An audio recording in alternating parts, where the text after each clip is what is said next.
Most people hire the wrong realtor because they ask the wrong questions. I'm going to tell you what to ask.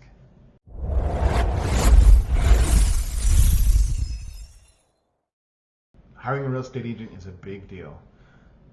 The right agent can protect you, save you money, help you through their transaction, negotiate, educate you, and help you make smart decisions moving forward. While a bad agent, they can cost you a lot of money and stress. I've been selling homes for 22 years, and I've seen the good, the bad, the ugly. There are excellent agents out there, and then there are a lot of part-time agents, smooth talkers. It's just crazy what some of these people will do. So before you hire someone, you should ask real questions. No fluffy questions like, how long have you been in the business? And then just stop there. Oh, I've been in 22 years. Well, the question is, how many years have you been in the business and how much experience do you have? Because a lot of agents will have had their license for a long time, but they may sell 1 or 2 homes a year. That's not real experience. Okay, you need to be selling homes to have experience. You need to stay up on the legal side of it. You need to stay up on so many things. Here are a few questions I think buyers and sellers should ask before hiring a real estate agent. 1, how did you arrive at the price? Whether you're working with a buyer or a seller, okay, the agent should be able to provide a little bit of insight onto the price. This is one of the most important questions a seller can ask for sure. A lot of agents will walk into a listing appointment and tell the seller the highest number possible because they want the listing. It feels good in the moment. The seller's like, oh, that's awesome, I'll make all this money. The seller hears a big number, the agent sounds confident, and everyone gets excited. Here, sign here, let's go. The problem is the market does not care what that agent promises their client. The market will tell you what your home is worth. A good agent should be able to explain the value in detail. They should be able to tell you exactly how they came to that valuation. They should show you the comparables, explain why those homes were selected, and explain the adjustments that were made to make those homes or properties more apples to apples for that seller's home.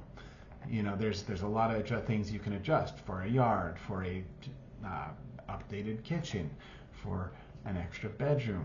So, to really make a home almost apples for apples, I keep saying that, but if you want to have this home equal this home when you're looking at evaluation as closely as possible. And you do that by adjusting those comparables. A lot of agents don't know how to adjust comparables. They don't know how to do a true proper CMA. I've seen it time for time, so many times in Santa Fe, where an agent will show up with some computer-generated valuation with weird comps that have absolutely nothing to do with the property. Or they'll just pull all the properties in the neighborhood and they'll be like, oh, the average is $380 a square foot. So $380 a square foot times, what do you have, 100 square foot? Well, that's 3,000 or 30,800. I hope my math is right there. But, so these agents, they don't know what they're doing on valuation. So you got to make sure that they knew what they're doing when they gave you that value, because if they have you too high, you're not going to get the showings. You're going to end up having to reduce. It's stressful. It's not good. And you're going to lose that initial oomph when you get on the market, okay? You really want to be able to be priced right for that market. Right now, our market's a little harder, so we have to price accurately. If one home, has a larger lot, better views, a remodeled kitchen, garage, we got to adjust for those things. So just make sure that they're giving you an accurate CMA, that they've adjusted for the comps, that they're not just going off of what some computer told them or what the average for the neighborhood is, because that's not correct. Sure, it may be a close guess, but it's not right. Okay, they need to actually have done the work to give you a valuation. Another thing you want to ask, great question, how many homes do you actually sell a year? Don't ask how long they've been licensed. Ask how many homes they sell a year. Okay, that's important because there are a lot of agents who have been in real estate for years but only sell 1 or 2 homes a year. That makes it very hard to stay sharp. Contracts change, laws change, market conditions change, negotiation strategies change, legal liabilities change. Our market right now is a very different market than it was 2 years ago. So if they've only sold 4 homes over the last 2 years, they have no clue what they're doing. Real estate is not something you want to be dabbling in. It's something that you really need to be living in and putting a lot of effort into and staying up with what's going on in our market. You want a full-time dedicated agent who knows the market, understands the paperwork, has seen different situations, has been through enough transactions to know how to handle problems when they show up. Experience is not just time, people. Experience is actual production, actual transactions, and actual problems. Figuring out how to get around them, how to problem solve, and making their customers happy, their clients happy. I cannot stress that enough, that agents need to have home sales under their belt to be able to be in this market. It's a tough market, and you need that experience. Next question. Ask them flat out, are you a full-time real estate agent? We kind of touched on that on the last thing. This one matters. A lot of people got into real estate over the last couple of years because we had a crazy market. There was, people were buying right and left, especially during the COVID. That was wild. And it was like there was so many home sales going on, and we got all these agents in that were like, oh yeah, I'm going to get my real estate license and make some extra money. And they're not really passionate about the business. They're not really focused on the business. They're not a full-time agent. They're a bartender or a cab driver or a DoorDasher or something weird, or they live off of their husband or their wife. I don't know.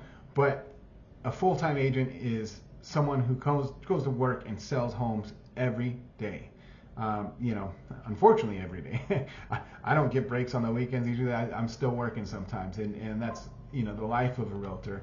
That's you live, eat, sleep, drink, and breathe selling homes, because you got to make sure your clients are taken care of. For instance, if a buyer wants to see a house in the morning and their realtor that they're working with worked the late shift at a restaurant or a bar, well, maybe they're probably sleeping till 8, and they probably didn't see the email come in at 6 p.m. because they were on shift.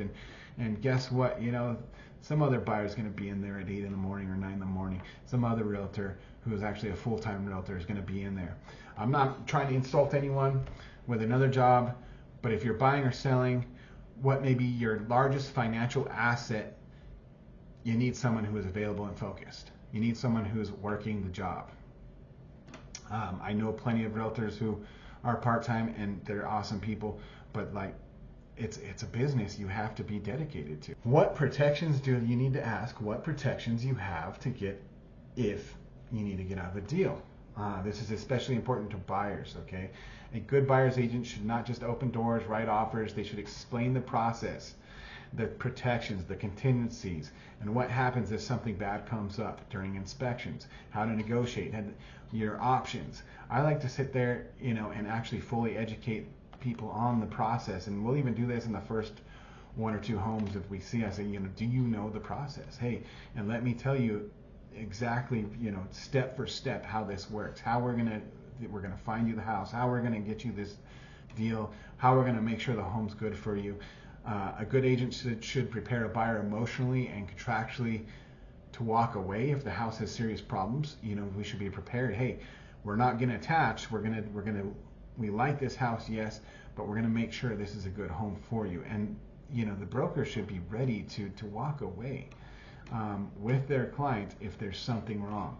A lot of times you get these agents who are, again, either part-time, they're not selling enough homes, and that deal means so much to them money-wise that they're just trying to keep the deal together when, hey, is it really in your client's best interests?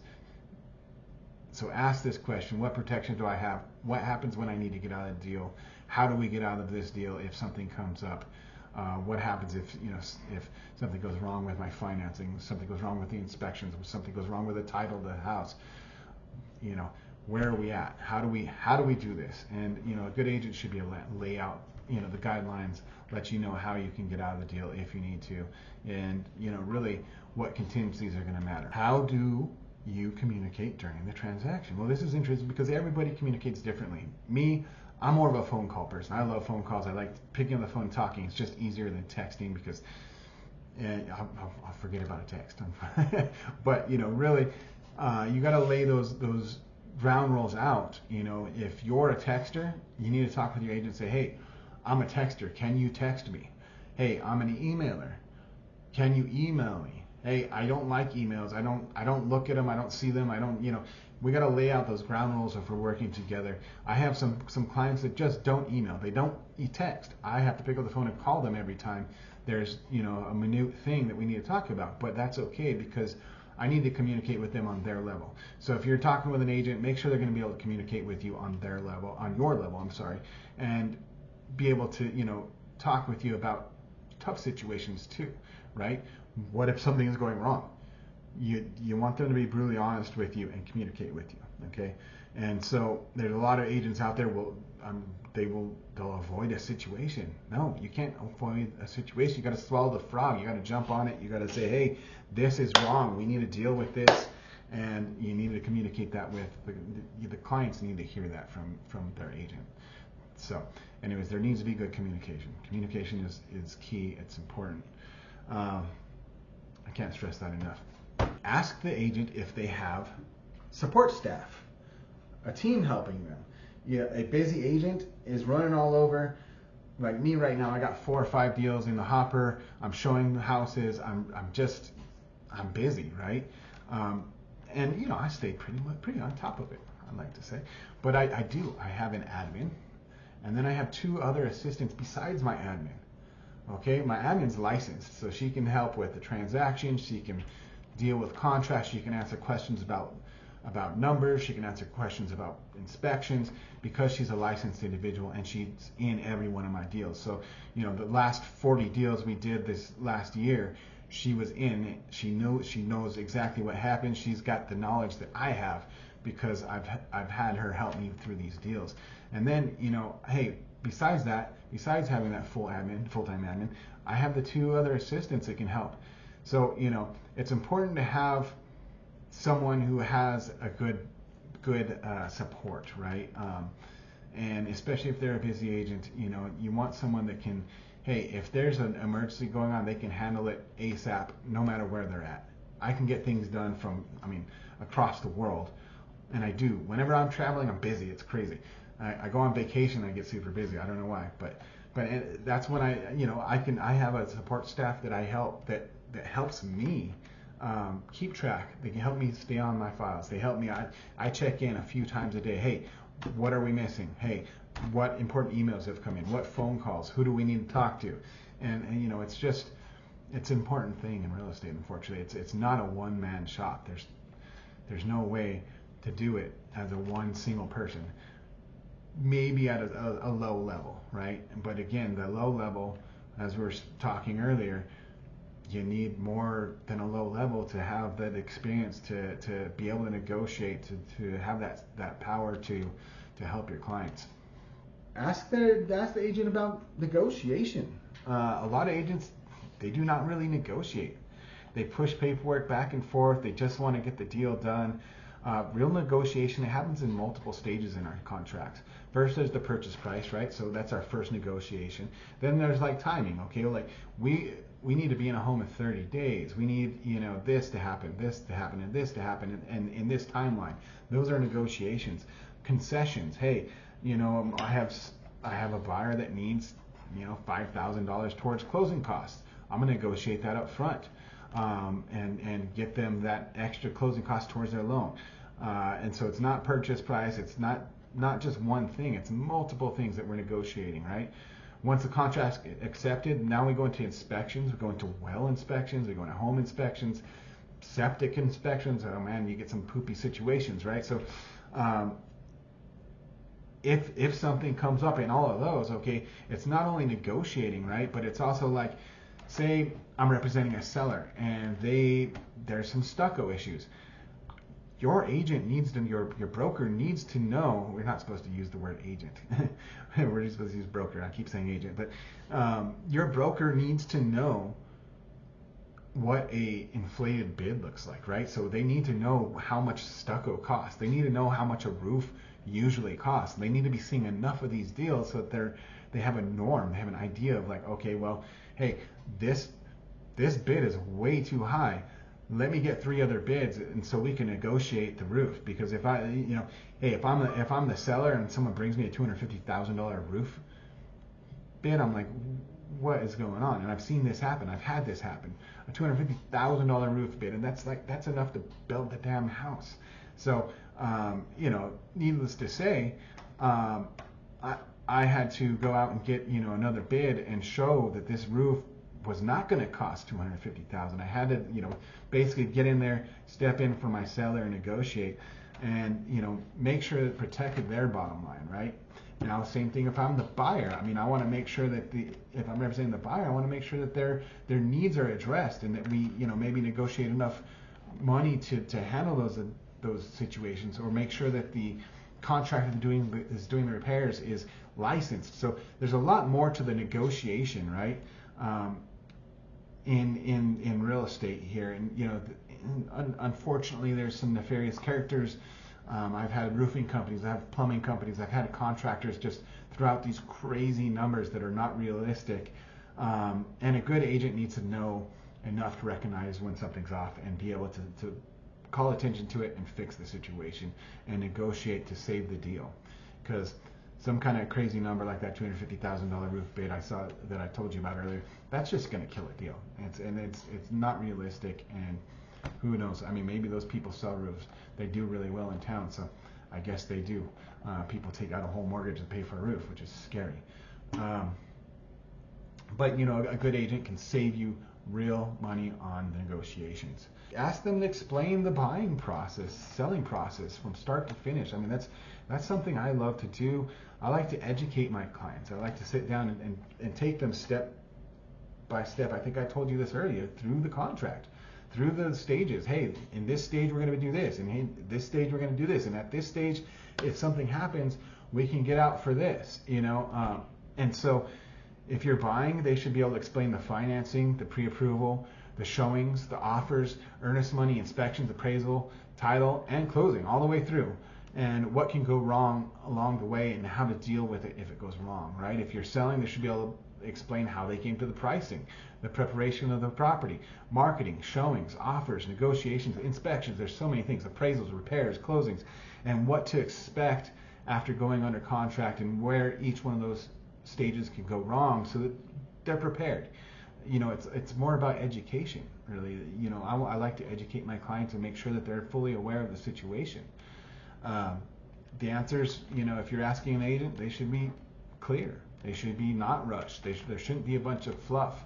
You should be able to get a good understanding of where they are in understanding, and really about where you are going to be in the deal. I'll give you an example of what a good agent can do and what a bad agent can do. I had this personal deal where I helped this family. They weren't the best financially, right? They were they weren't rich. They were looking for a home for their family, and it was a mom and a dad, and the daughter lived with them, adult daughter. And I met them through Zillow, some random people, and I showed them houses for like about a month, right? And they called me and they wanted to see some houses on a Saturday morning. They sent me 3 houses they wanted to see, and I said, okay, I'll show those to you. But there was this one house I knew was like perfect for them, and they didn't want to see it. So I went ahead and scheduled that house anyways. I was like, look, this house fits what they need. I know it. So we went and saw the houses they wanted to see. And during those showings, I talked them into seeing the 4th house, the house they didn't want to see. We went, and lo and behold, it was the house for them. They were like, oh my gosh, this is it. We love this house, blah, blah, blah, blah. The problem was it was at the top of their price range, which I think was like $225 or somewhere in there. I'm not sure. And it had an HOA. And the HOA, I'd had them pre-qualify with a great lender, but the HOA was going to push them a little bit above where they could qualify for. But luckily I was like, look, I figured it out. You have the adult daughter, we'll put her on the deal for you. Put her in the loan. Boom. We have the daughter on there, and now the deal works. So, okay, sweet. We've been working it, that took us like a few days to get all that worked out with the lender. While we're doing that, I'm talking to the seller's agent, and I'm pre-negotiating the deal for them. I'm making this deal great for them. So I got them, I think I pre-negotiated like $10,000, $15,000 off in the purchase price. I negotiated $10,000 credit towards their closing costs. They were going to get an MFA loan, so with that $10,000 credit, they're going to walk in with like $0, and they're going to walk into this home. um, and be able to move in, and I think, well, it wasn't zero, it's like 500 is the minimum, right? So I pre-negotiated this whole deal for them, and then they were ready. So I wrote up the offer, put all three of them on the offer, sent it off to them, and the daughter signed, right? And I'm like, okay. And I kept calling, like, hey, what's going on? Do you guys need help? Can I explain something more? What's going on? And they wouldn't get back to me. Well, it turns out a cousin of theirs was best friends with some realtor who decided to snake the deal, man. Unethically stepped in and snaked the deal on the people that I was the procuring cause for. And I'd already pre-negotiated the offer, and like the offer I was writing up, I don't know, they had a copy of it, they could have shown it to him, but they went with this guy, and they ended up paying like full price, and they didn't get the concessions that I was getting them. So by going with that guy and being unethical and disloyal and just kind of burning me on my time, it ended up costing them $20,000, something in that. So that's crazy. What a good agent can do, which was me, pre-negotiated that deal, was going to have them set up to walk in with no money down, money off the purchase price, and we were still going to do inspections, all that. So who knows how that was going to go? We're going to make it happen even better for them. And then they went with an agent who, was their cousin's friend and was actually a new agent. And I mean, they lost $20,000 by doing that, and were unethical and dishonest. So anyways, good agent versus bad agent. A bad agent can cost you a lot of money, unfortunately. And so just be wary. Another question is, if you're hiring an agent, be like, look, are you going to tell me the truth? Even if I don't want to hear it, because like that's what we need. We're in these situations. We're selling a home. We're buying the most expensive thing we're ever going to buy. We're selling the thing that we've saved our whole life to have that nest egg. And we need brutal honesty. So you need an agent that's going to be brutally honest with you, going to cut through the BS and just tell you the truth. And hey, this is how I see it, and advise you on it. You need someone that's not going to overprice your house. You're going to need someone that's not going to fluff the inspections. They're not going to, they're not going to just beat around the bush just to have that deal, right?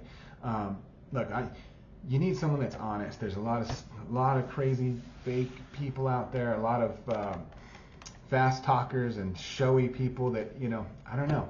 I'm just a normal guy. I've been doing this 22 years. I know the ins and outs of the business. I like to be helpful, and I like to, just tell people how it is. I'm an advisor, right? I'm here to advise you, and I can't change the situation.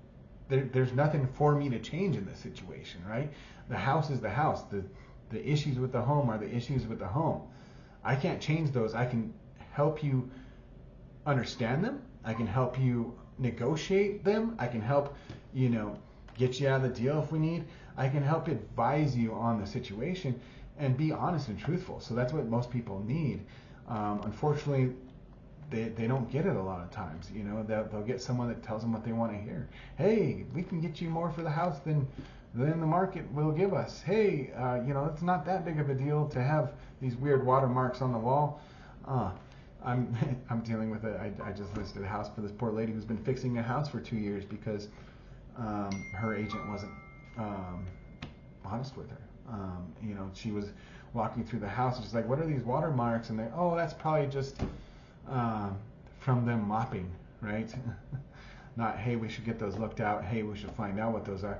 Well, it turns out the windows were leaking into the wall, and those watermarks were watermarks in the stucco. So that was a sad situation for her. It's been a long 2 years. She's been battling with this house. She's got brand new windows. She's got new stucco. She's invested $250,000 that she really shouldn't have because she had a bad agent. Red flags. Let's see. The red flags when hiring an agent. Promises a price, can't explain the comps. Only sells a couple homes a year. Works real estate as a side job and is hard to reach. Acts annoyed when you ask questions. cannot explain how inspections, objections, deadlines, or contingencies work. Some seems more interested in closing the deal than protecting you. I mean, that's a big one, and unfortunately, they're putting their paycheck in front of your best interests, which is not ethical. Uses a lot of fluff. Gives very few specifics. That's usually someone that doesn't know what they're talking about, right? So if they can't be specific with you, they're probably hiding the fact that they don't really know the answers to the situation. And in that case, that usually happens when someone overstates their experience. Watch out for someone that's overstating their experience. And make sure to have a good plan for communication. If they don't have a plan for communication, there's, I'll just reach out to you or something. You need to, really hammer that in. But most of all, folks, pay attention to whether they seem honest and real. Like, do they seem like a legitimate, honest, real person that you can trust? Your gut matters. If something feels off, pay attention to it. Man. So, the best real estate agents, not always the flashiest person in the room. It's the person who knows the market, understands the contracts, communicates clearly, negotiates well, tells the truth, protects you when the things get complicated, right? They're going to tell you the truth and protect you from those issues that come up in our contracts. I mean, real estate's a stressful thing when people are buying or selling it. And there are a lot of things, but the best thing someone can do is just be honest and upfront with you. Buying or selling a home, it's too important to hand over to someone who just is winging it or learning how to do it. Ask great questions if you can. Listen carefully to the answers. Hire someone who has experience and honesty to guide you through the process. You have any questions, feel free to reach out to me. I'm always willing to help. I'm always happy to answer anybody's questions about real estate. It's something I'm passionate about and love doing. I love real estate. I've been doing this for 22 years. I love helping people. I love meeting people. I love seeing the houses. And so I'm here to help. Whether you're in New Mexico or out of state or whatever, just feel free to reach out if you have some questions about real estate. Thanks for watching. I'll talk to you soon.